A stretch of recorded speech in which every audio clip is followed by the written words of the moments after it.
कुछ है फिर भी वो भाज रहा है। मकान भी है और भी है, और देख लो इनके पास कुछ नहीं है फिर भी मस्त है। जो जिस आदमी को मस्त रहना है ना, वो कोई मकान से नहीं रहता ना पैसे से रहता है। एक बार ऐसे अर्जुन का ही हुआ था। आपने तो नहीं है। अर्जुन को जब संख्या ज़्यादा है, सोनाल एक की बात नहीं है, भाजने वालों की संख्या ज़्यादा है, रुकने वालों की, ठहरने वालों की संख्या कम है।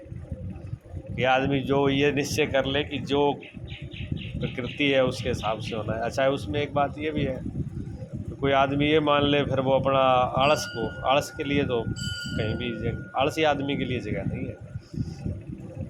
आलस ना करे, वो फिर अपना कर्तव्य करने के बाद जो छोड़ता है आदमी, वही सही है। दो प्रकार के आदमी है ना, एक तो आदमी आलसी है, वो तो आलस के मारे कहता है अल्लाह जो करेगा वो कर देगा, भगवान ही करेगा। वो अपने आलस को बढ़ावा दे रहा है, वो भगवान पे भरोसा नहीं है उस बंदे का। एक आदमी वो है जो कह रहा है भगवान क्या करेगा, जो मैं करूँगा वही तो होगा, वो अपने अहंकार को बढ़ावा दे रहा है। वो दोनों आदमी गलत है, ठीक है ना वो सही है ना वो सही है। और जो व्यक्ति पूर्ण रूप से परमात्मा पर भरोसा करके फिर छोड़ दे, वैसे वो ऋषि थे।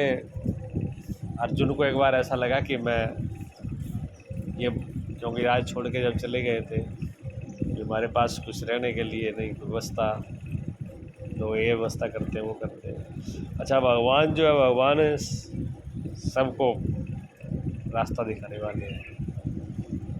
उन्होंने कहा कि अर्जुन एक ऋषि बैठे हैं, चलो उनके दर्शन करें, आओ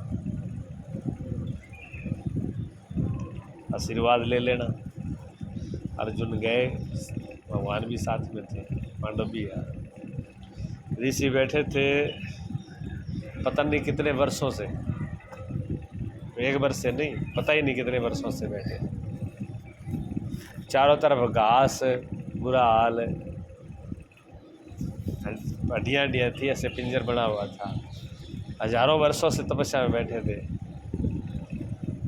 भगवान ने कहा कि वो यहाँ थोड़ा बहुत कुछ झोंपड़ी झापड़ी झुकी झाकी बना के बैठ जाते, आप खुले में ऐसे बैठे हो चारों तरफ से। कहने लगे ज़िंदगी का क्या भरोसा है, छोटी सी ज़िंदगी है, इस छोटी सी ज़िंदगी के लिए क्या बनाया जाए, क्या झुग्गी बनाए, क्या झोंपड़ी बनाए, क्या इसके लिए मकान बनाए।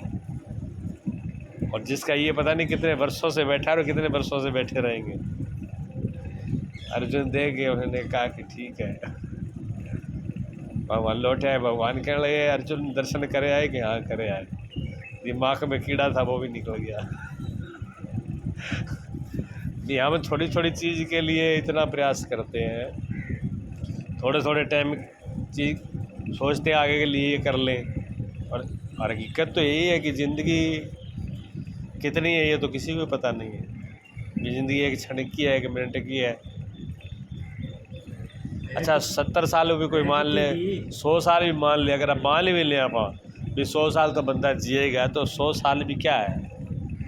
100 साल के अंदर आदमी कितने साल सो जाता है। दिन और रात बराबर है, रात सोने में गई, दिन में बच्चा उसके पास। हम कहते चलो 8 घंटे ही बंदा सो दे है, तो तीसरे हिस्से की ज़िंदगी तो सोने में गई।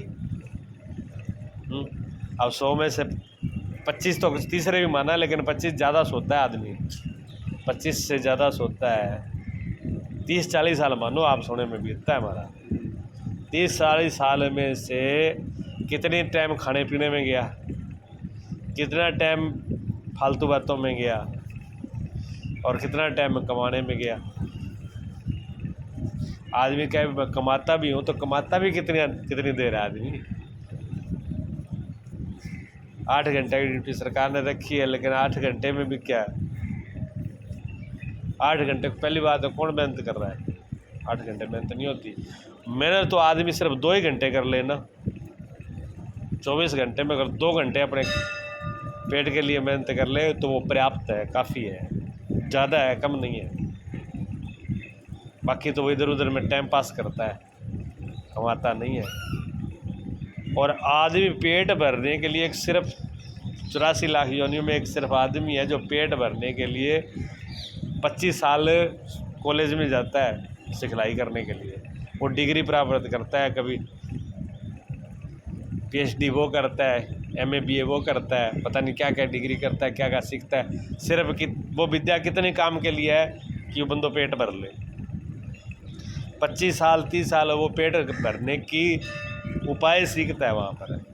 और कोई आज जानवर, कोई भी पशु पक्षी आज तक कोई भी कॉलेज में सीखने के लिए नहीं गया इस बात के लिए। विद्या ख़त्म हो गई, हमारी विद्या सिर्फ क्या रह गई, हमारी विद्या रह गई सिर्फ पेट भरने की। गुरुकुलों में पेट भरने की विद्या नहीं सिखाते थे, गुरुकुल में जीने की विद्या सिखाते थे कि आप जियो कैसे। आपको खाना पीना, परमात्मा ने खाने पीने की कोई कमी नहीं रखी, प्रकृति में सब चीज़ है। परमात्मा ने प्रकृति में हर चीज़ बना दी। अच्छा, आदमी कमाए, खूब कमाए पिए, और परमात्मा अगर कणक नहीं बनाता, परमात्मा अगर फसल नहीं बनाता, कोई अनाज ही पैदा नहीं करता, परमात्मा अगर बीज ही नहीं होता, तो इसका कमाने से क्या वो चीज़ मिल जाती, बताइए आप? नहीं मिलती ना, तब भी नहीं मिलती। परमात्मा ने वो व्यवस्था कर रखी है, मतलब बादाम काजू से लेकर के जितने भी अच्छे सबकी व्यवस्था परमात्मा ने कर रखी है। जब परमात्मा ने व्यवस्था कर रखी है तो इसका इसमें है क्या, फिर इसने कमाया क्या है? लेकिन भ्रम तो इसको है कि मैं कमा रहा हूँ। अरे वो उसी के लिए व्यवस्था करता है। और देख लो, पशु पक्षी कोई व्यवस्था नहीं करते, बढ़िया बढ़िया चीज़ें खाते हैं, मेवा वो खाएं, खूब घूमते फिरते हैं, मस्त रहते हैं। वो ये सोचते भी नहीं, शाम तक खा पी के मस्त हो जाते हैं। देख लेना आप, सूर्यो शाम को गौर करना, कभी गौर नहीं कर रहे हो तो अब गौर करना। जब सूर्य अस्त हो जाता है, सूर्य अस्त होने से पहले आपको कोई पक्षी दिखाई नहीं देगा। आप डाल देना दाना, कोई शाम को पक्षी नहीं आएगा। और सुबह 4 बजे सूर्य निकला नहीं है अभी, और सुबह 4 बजे पक्षी तैयार हो जाते हैं। ना उनके पास अलार्म है, ना उनको घड़ी है, ना उनको किसने सिखाया है, ना उन्होंने पढ़ाया है भी 4 बजे जल्दी उठना है। उठ जाते हैं, सुबह खा लेते हैं, सूर्योदय से पहले घोंसलों में चले जाते हैं, खा पी के बड़े टाइम से। आदमी है जो वो आधी रात तक, अब तो निशाचर, पहले कहते हैं रात को निशाचर जागते हैं, पहले कहते हैं आदमी रात को राक्षस वो जागते हैं। अब आदमियों की संख्या कम है, राक्षसों की ज़्यादा है।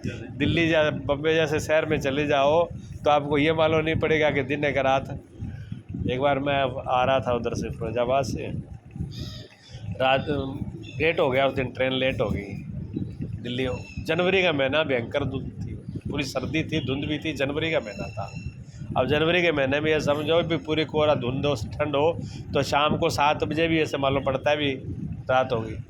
गांव में 8 बजे कोई आदमी जागता नहीं, गली में नहीं मिलेगा। जनवरी के महीने 8 बजे अपने गांव में कोई जाएगा नहीं, कुत्ता भी नहीं जाता। और मैं दिल्ली स्टेशन पर था, पहुंच मैं जल्दी गया था, ट्रेन थी रात को लेट, तो मैं घूमता रहा इधर उधर, देखता रहा स्टेशन के ऊपर। मैंने सोचा मैं कि उस टाइम मेरे पास घड़ी नहीं थी, मोबाइल भी नहीं होते थे। मैंने कहा टाइम कितना हो गया, मैं 10 बजे होंगे। मैंने एक आदमी पूछा कि मैं टाइम कितना हो गया, कि जी 1 बज रहे रात को 1 बज रहे। मैं देख के हैरान हो गया, अभी रात को 1 बज रहा है, टाइम को मालूम नहीं पड़ा, या मालूम पड़ा है कि अभी 10 बजे होंगे। मैं दिल्ली में तो मालूम ही नहीं पड़ता अभी दिन कब हुआ था, रात कब हुई थी।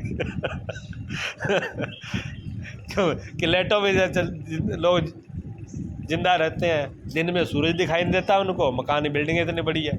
अब कोठी वाला आदमी आए, घर घर कोठी होगी, कोठी वाले आदमी ने ये पूछो भी सूरज कहाँ है, जो अंदर कोठी में बैठा है, उसको पता ही नहीं सूरज कब उदय हुआ है, कब छिप गया। मकान खुले होते थे, सूरज निकलने से पता लग जाता, सुबह दर्शन करते लगती, सूर्य की धूप लगती। अब सारी चीज़ें बंद है, हवा बंद है, धूप बंद है, प्राकृतिक चीज़ें बंद कर करके लोग पागल हो गए, बीमार हो गए। जगह है कोठी डाल लो, क्या है कोठी हो, मौत है, मौत से ज़्यादा कुछ नहीं है। चारों तरफ से घेर लो, पर आपको बंद कर लो। आदमी ने जीना कैसे कर लिया, बस आदमी का जीना ऐसे ही हो गया मुर्दे की तरह। जगह में ये कहता है कि मैं ये कर रहा हूँ, वो कर रहा हूँ, तो खाने पीने के लिए ज़्यादा टाइम की ज़रूरत नहीं, लेकिन फिर भी खाने पीने के लिए आदमी ये आधी ज़िंदगी लगा देता है। आधी ज़िंदगी खाने पीने में चली गई, क्या इस सोने में चली गई, कुछ गप सप में चली गई, इसके बाद बचा क्या, जिसमें कहता मैं 100 साल जी रहा हूँ। क्या जी रहा है, जीना कुछ भी नहीं है। मुर्दा आदमी, जीना तो जाना ही नहीं है। इसलिए पहले गुरुकुलों के अंदर जो विद्या होती थी वो कला सिखाते थे, जीने की कला सिखाते थे। सब कुछ परमात्मा ने दे रहा है, आपको बरतना कैसे है ये सिखाते थे वो। ये नहीं कहते थे तुम्हें कमाना कैसे है, वो कहते कमाने वाला सौदा तो भगवान ने पहले ही तैयार कर रखा है, पर प्रकृति ने पहले ही बना हुआ है, प्रकृति के द्वारा। आपको सिर्फ खाना कैसे है, उसको उपयोग कैसे करना है। सूरज भी है, चांद भी है, तारे भी है, हवा भी है, पानी भी है, सब कुछ है, अनाज मेवा सब कुछ है। आपको सिर्फ बरतना कैसे है वो चीज़ है, और इसको बरत करके शरीर को कैसे रखना है, और इस शरीर से आपको क्या काम लेना है, वो चीज़ सिखाते थे। आज ये सारी बातें ख़त्म हो गई। अब तो एक ही बात है भी आप कैसे दूसरों को ठगो और अपना जेब में भरो, ये विद्या है। इसको विद्या कहते हैं। आज ये पढ़ाई रहेगी पेट भरने के लिए, और उस पेट भरने के लोग सड़कों पे धरना देते हैं। पढ़े लिखे अनपढ़ आदमी थे, कभी स्कूल में नहीं जाते थे, उन्होंने कभी सड़क पर बैठ के धरना नहीं दिया भी हम भूख मर रहे हैं सरकार हमको ये दो, आज तो कभी धरना नहीं दिया। आप देख लो पीछे, अरे अब ये पढ़ लिख के PhD कर लिया, इन्होंने सीख लिया पढ़ना थोड़ा, अब देखो सब सड़क पे बैठे रहते हैं। हड़ताल कर लो, क्या आदमी की अकल है, आदमी के पास अकल रही नहीं है। हाँ, ये हालत है।